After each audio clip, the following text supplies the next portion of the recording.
Maha, thank you very much for joining us. We will now pass over the controls to you and you may begin. Thank you very much, Don.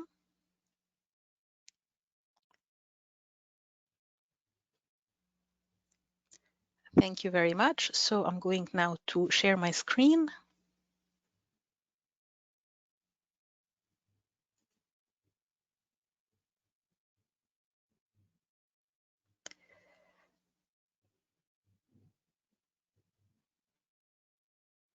Okay, so can you now see my screen?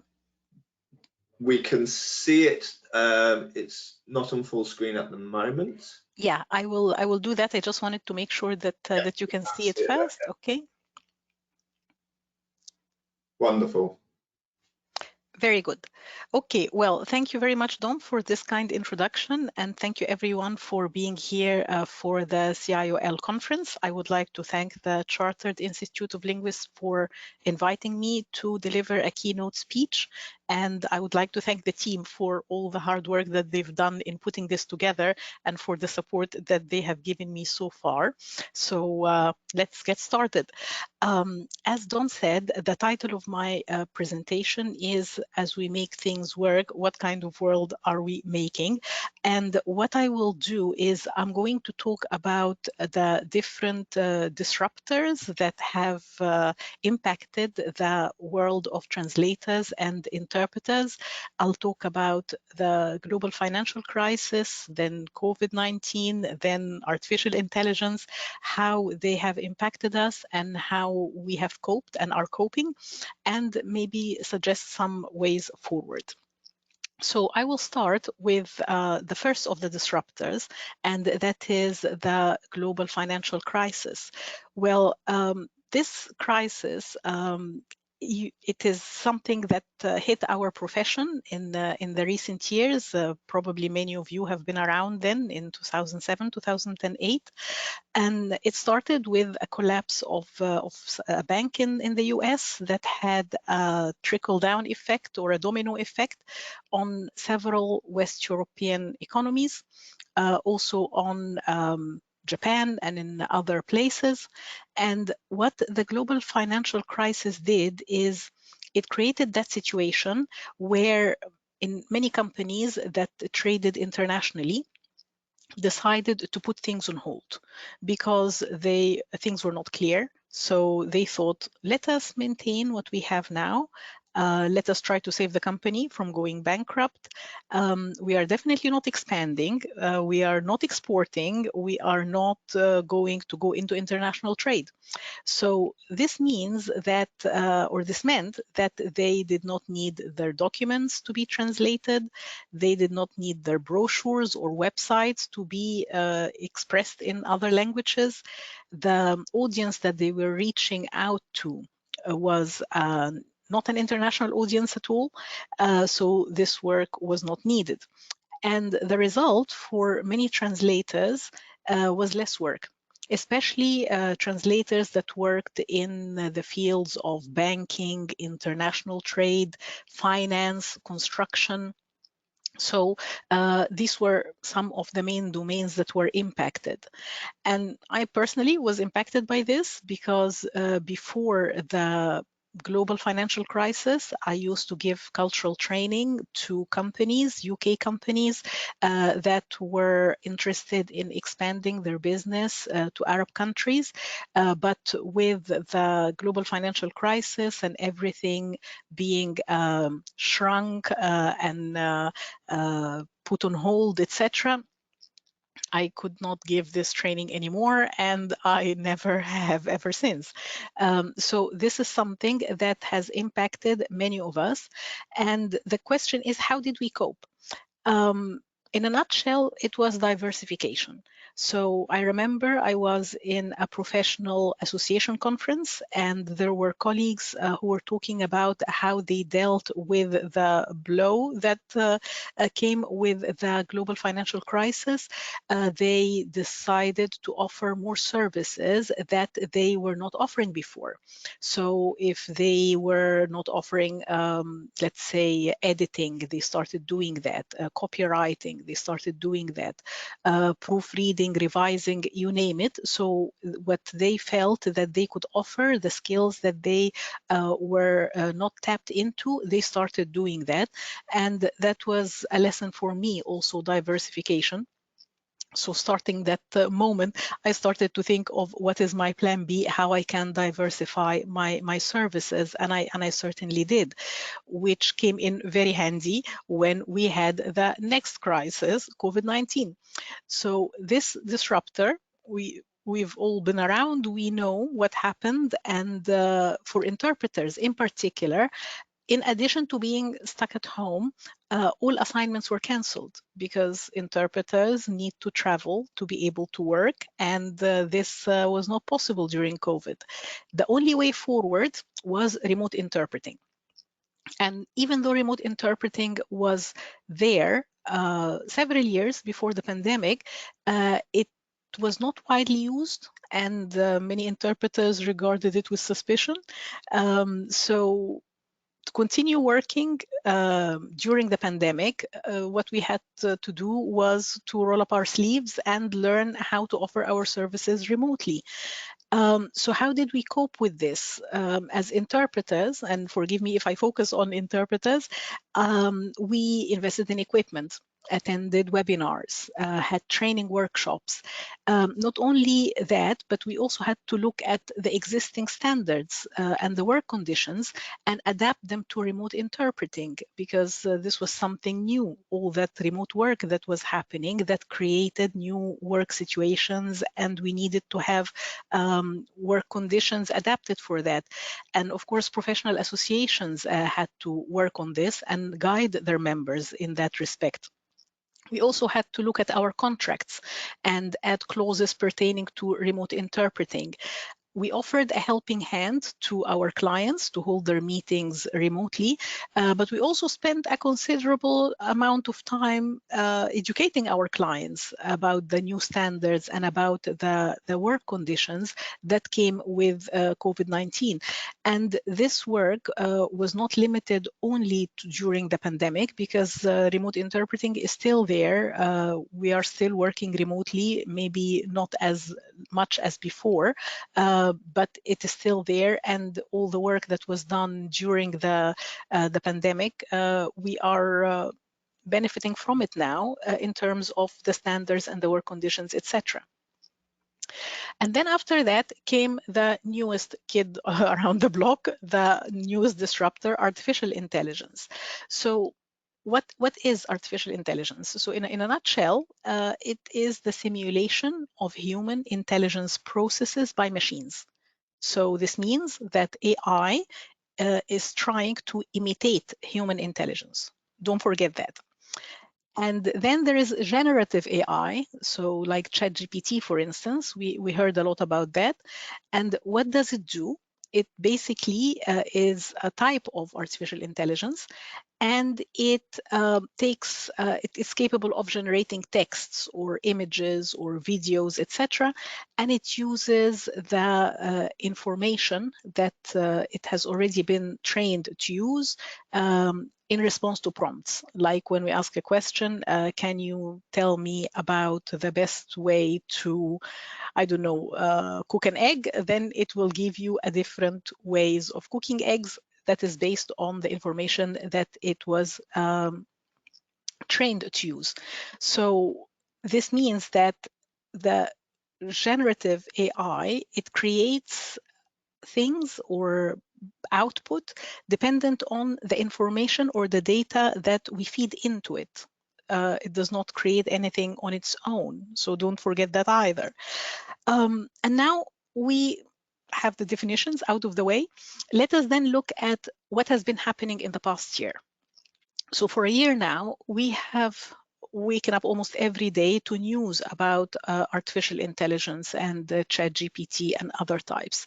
And the media about it, or the information about it on social media, is always about this can write papers better than you. This can create pictures better than you. This can do this can do that.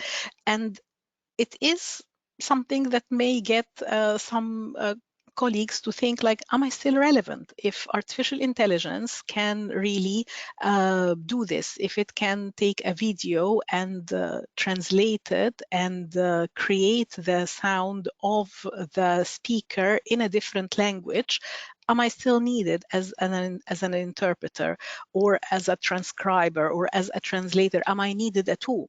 And I can understand the emotion about, am I needed? Should I be worried? Are the computers going to take over the planet? But I'd like to tell you that I've been in this profession for like 2 decades now, and ever since my very first translators and interpreters conference, this question has been asked every time in response to any new technology, any new tech development. It's always, am I going to be out of work soon? And the answer so far is no. I've been around for 2 decades. You have been around probably also for a considerable number of time. You may also be starting out in this profession and you are asking yourself this question.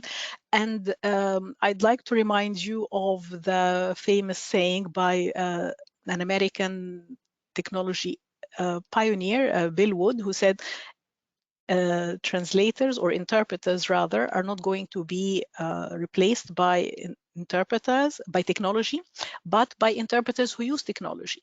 And Jay Marciano recently at the American Translators Association conference said something similar about artificial intelligence. So what you need to remember is this is a tool. Artificial intelligence is a tool, and it is not something that can reach the human level of intelligence or the human creativity or the human way of solving problems or dealing with issues, especially if we are looking at the field of interpreting. We are dealing with accents, we are dealing with convoluted way of expressing oneself sometimes. We are dealing with a lot of elements that I think only a human can deal with. And maybe to put your mind at ease, the Safe AI task force has recently tasked a research company, CSA Research, with the task of looking at different aspects of artificial intelligence, people's reactions to it, how it is being perceived, etc. And one of the questions that was asked to users of interpreting, how much do you trust the interpreting in the different formats? And these are the percentages of what the end users, 263 of them, said. 78% they trust face-to-face interpreters, 56% remote interpreters, and then non-trained bilingual is even better in their eyes than an app that is providing interpreting or different kinds of technology that are used for interpreting. So I wouldn't worry about this, but it is important then to think about it as a tool, as something that could be useful if we use it correctly, if we bear in mind also the limitations of what it can offer. And what I think we need to do, I have maybe two suggestions as a way forward in dealing with all these disruptors of our translation and interpreting professions, especially when it comes to technology. One of the ways forward that I suggest is that we collaborate more with the tech colleagues. So the way that things work now is technology is developed by people maybe in their labs, working in their domains, and the technology is out there without really being in touch with those that may be impacted by this technology. So I'd like to give you an example. You probably heard of the update that Zoom introduced back in November 2022. And that update basically allowed the users, the hosts of meetings, to record the meeting and record everything that happens in the meeting. So probably the person who was developing this thought of the client, the host of the meeting. I want to make their life easier. So how can I do that instead of having to go through different steps for recording and recording to the cloud or recording to the device, etc. Let me just give them the function. They hit the record button, it records everything, and we're done.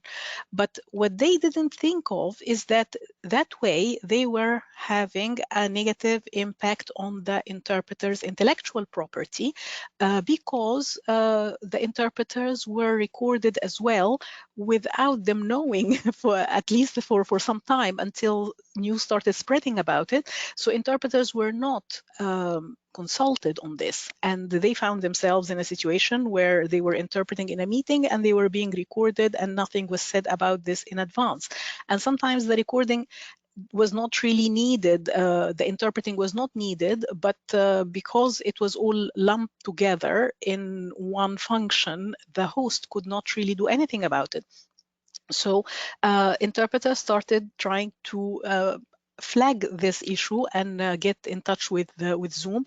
And I was one of the people who did that and had a meeting with Zoom. We talked about it, and in a later stage of their updates, they actually changed that and introduced a toggle that prevents recording the interpreting if this was not needed. So that kind of communication is a win-win game. So the interpreters do not have to worry about their intellectual property rights, and at the same time, the tech developers can do things and improve things without having a negative impact. So it's a mindset. For instance, I have another example from Blackbox, which is a company that created add-on to Chrome to enable developers to be able to copy code, so that they can copy code from videos, from images, etc. And when they did that, they realized, hey, what we have created now actually is useful for other groups, not only our target group, which is the developers, but also for translators and interpreters. This may be useful for them. So they got in touch with me, and we looked together at the function that they created. And yes, actually it was useful, because before, if a translator, for instance, received a PDF file and it turned out to be an image, it was very difficult to deal with it, and you had to transfer it into a different format in order to be able to work on it. But with Blackbox, you could just copy and paste, and then you're done. So it's a mindset of looking at what could be beneficial to other groups and not work in silos. So it's very important that we do not work in silos, and that we think of other professions, other domains that could be useful for us.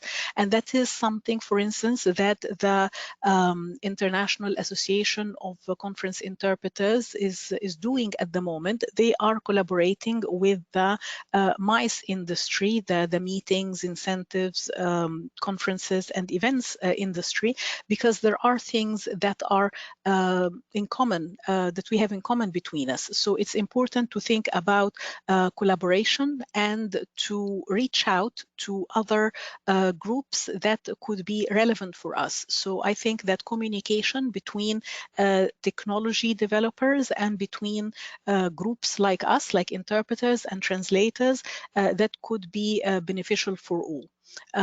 We could even help with giving feedback about certain elements in their end products that could be improved. So it is, I think, a win-win situation. Another thing is that that is for the side of the developers, or for the tech side. But from our side, us, the professionals, we need to keep learning in order to be able to separate the wheat from the chaff, because with artificial intelligence in particular, there was lots of things that are hyped up, and this may not really be true. So I saw a video about how you can take your video and translate it into another language and have it imitate your voice, and then you're done. You do not need any further work, and this is done in minutes. And I thought, okay, let me give it a try. So I uploaded a 1-minute video to that new app and gave it a try, see what the result would be. And what happened was that there were some key elements, or let's say key terms, that were not really correct. The sound started before I started talking, so there was no synchronization between the end result and what I was saying.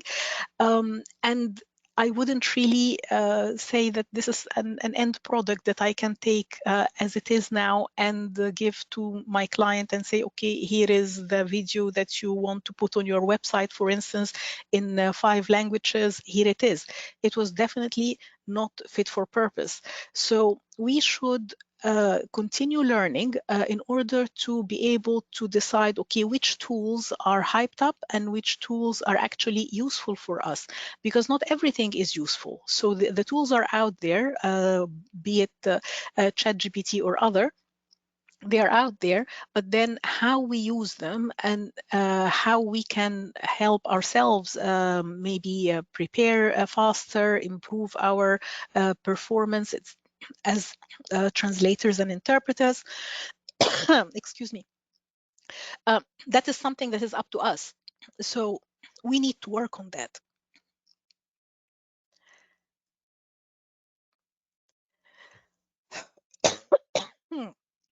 Sorry. So that's basically what I want.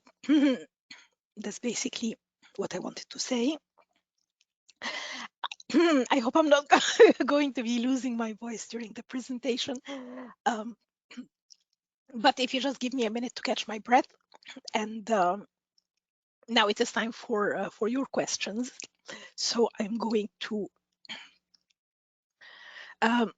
stop sharing my screen and see if there are any questions that you would like to present. Thank you very much, Maha, for that presentation. I hope your voice is okay. I hope so too. I'm sorry. I hope so too. But I'm trying to stop sharing the screen. Yeah, here it is. So I'm now going to stop sharing. Okay, lovely. Okay. So just I'll cover some of the questions. So we have a question here. Maha, you say you contacted Zoom regarding the recording of the interpretation feed. Yes, I did. did. Have you had any contact with Microsoft Teams? So this is a personal experience here, saying here very often the volume of the in-room sound drowns the voice of the interpreter, and there is nothing anyone can do about it. Teams have been very slow to react to this. Do you have any experience of this yourself, or have you been in contact with Teams, Microsoft Teams at all? Okay, no, I have not worked on Microsoft Teams simply because they have, I think, a bit of a convoluted way of setting up meetings on Teams. So I have tried out other platforms that were created by interpreters to work on Microsoft Teams meetings. But I have not worked on Microsoft Teams itself. So I did not have the experience, so I did not have any contact with them about it. But I did hear from colleagues that it is not very straightforward, and it is not really ready yet. Maybe it's something that they are still working on it. So no, I did not get in touch with them. But if you have any particular let's say questions or points that you would like to raise, it may be worth it if we as interpreters put together our points, what could be improved or what our issues are, and then we can try and bring it to the attention of the Microsoft. When I give training, for instance, on Zoom, not Zoom, sorry, WebEx, when they introduced their interpretation function, what I did was I asked the colleagues who had the training with me to fill in their feedback, what is good and what could be improved, on a shared file, and I shared that with WebEx regularly, so that they had the input from interpreters, because it is for the good of both sides. The interpreters would have a better platform to work on, and WebEx also would have a more interpreter-friendly platform to share. So we could do the same with Microsoft. If you have any points, you could get in touch with me, and then see if we can collate the information, and then bring it to the attention of Microsoft. I'd be happy to help with that. Fantastic. Yes, well, that's very helpful. And yes, I mean, I've heard very similar feedback about Teams as well being behind Zoom and others on this thing. We've got plenty more questions coming through. So what would you say is a greater challenge threat? Is it AI or the universalization of English? Oh, okay, Globish. Globish. We deal with Globish all the time as interpreters, especially if some languages are not offered. So the speakers of these languages, they have to use Globish. So that, yeah, that is a challenge indeed. AI is also a challenge because there is a lot happening, a lot that appears every day, and we need to keep basically keeping up and following what is happening and trying things and see what works. And there are some colleagues who are doing great work with trying to make our lives easier in that sense, with synthesizing information and sharing it. So it's good to follow colleagues who are interested in artificial intelligence and see what they are sharing on social media, because that also makes our job easier. Fantastic. Okay. Question here, wondering if Maha has recommendations for where to start learning about platforms, courses, tips you can give there? About remote interpreting platforms, I take it? Yes, so if yes, that is yes. Yeah, okay. So if that is the case, then you can look actually at some of the old webinars that were shared before, that are maybe on YouTube or on other social media. That would be a useful place to start to see what was written before. I do have a series on LinkedIn of articles about interpreters, RSI platforms by interpreters for interpreters. I think that's the title of the series, where I reviewed different platforms that were created by interpreters in response to the elements that they thought they were missing in other platforms, like for instance being able to see each other. That's important. So you can start there. I can share the link, and then you can take a look. There are different platforms there, but there's a lot of material on online and on social media. So I hope that you find what you're looking for. Otherwise, get in touch. Great. Okay, thank you. Okay. So the next question we have in, how can we avoid AI overriding what we really want to say? We had a problem with an events platform which insisted on the AI generated version, which was not accurate, rather than our own version. That's sad, because it is again, it has to do with maybe that client believing all the hype about artificial intelligence and thinking, yes, this is it, and this is better than humans. But I think client education is then important in that case, because then we can make sure that the client understands actually artificial intelligence, as I said, tries to imitate human intelligence, and generative AI, it in a way regurgitates what we feed it as humans. So I think client education is important in this respect, that we get the clients to understand that artificial intelligence is something that we created. We can use it as a tool. It can never really be better than humans. So yeah, good luck with trying to convince the client. Okay, great. Okay. Next question, with a thanks for the great presentation. Have you already seen any of your clients specifically working with AI as an interpreting service? And in that case, in what modality was it? Well, not one of my clients, but one of the international organizations. I heard that after they had human interpreters for as long as they could have human interpreters, but then the time was up of interpreters. We can only work a certain number of hours per day. And there was still some time that they needed interpreting for, and then they used AI. But it was something that did not really produce the results that were needed, and it got then in a discussion started, and I'm pretty sure that this client said they were not going to do that again, that organization.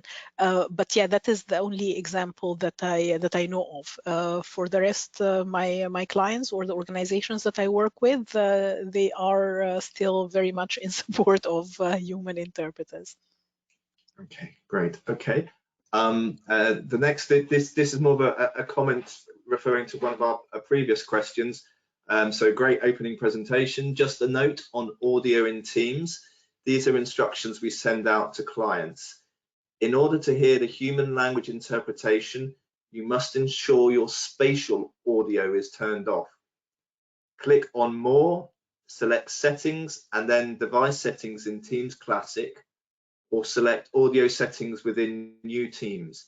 Turn off spatial audio by using the toggle, leave the meeting, then return for the change to take effect. So that's a practical point for somebody, and hopefully that's helpful for those in the audience who've had issues with Teams. Yeah, that is very helpful, and I think that is one of the great things about being in a conference or in a gathering of translators and interpreters, that we can share experiences, ask questions, get answers, and help one another. Fantastic, absolutely. Okay, so the next question here. For interpreters, translators who wish to diversify, what are the best opportunities out there at the moment to enable them to do so? Well, you need to identify what it is that you like and you are good at. So, for instance, when I thought of diversifying, I was doing interpreting, and then I thought, okay, how about I start learning how to teach interpreting? So then I did a master's in training interpreters at the University of Geneva, and since then I started offering training for interpreters. And then I like technology very much. And when COVID was there, during the lockdowns, etc., one of the things that I did was I started offering technical support to online meetings. So that is something that I can do. I feel comfortable with technology. So I shared then this experience and this skill instead of being an interpreter in a meeting, maybe a meeting that did not require interpreting or not my languages at least, then I could help as tech support. So you need to look at what it is that you like, what you feel you are good at, and then start getting trained and getting prepared and ready to offer such a service. So do a bit of soul searching, if you will, see what you can do well, or you think you can do well, and start learning how to do it. Fantastic. Okay. Next question. What are the best organizations out there for which to offer interpreting services remotely, basically? So for remote interpreting services. Well, it depends on what kind of interpreting that you do, whether it is legal or medical or it is conference. So you need to look at what is the main type of interpreting that you do, and then start searching for organizations that can benefit from this service.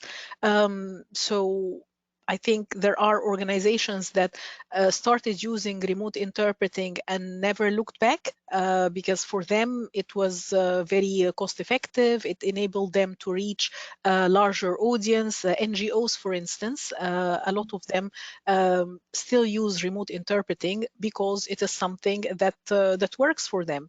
Sometimes they only need a short meeting, just 1 hour of disseminating information about this, that, or the other. So you need to look at what kind of interpreting that you offer and what would be your ideal client and start reaching out. Great. Okay, thank you. So the next question, to what extent are tech companies employing trained language specialists, for example, translators and interpreters, to help develop new generative AI and translation tools, as opposed to just people with a knowledge of, I assume that means computer science and more than one language? That's a very good question, and I wish I knew the answer. But I think that it is something that they could do more of, like what you're suggesting now. That would be actually very useful, and that's what I meant when I said collaboration. That it is important for the tech companies to have that mindset of reaching out to groups that are impacted by the technologies that they are creating, including translators and interpreters.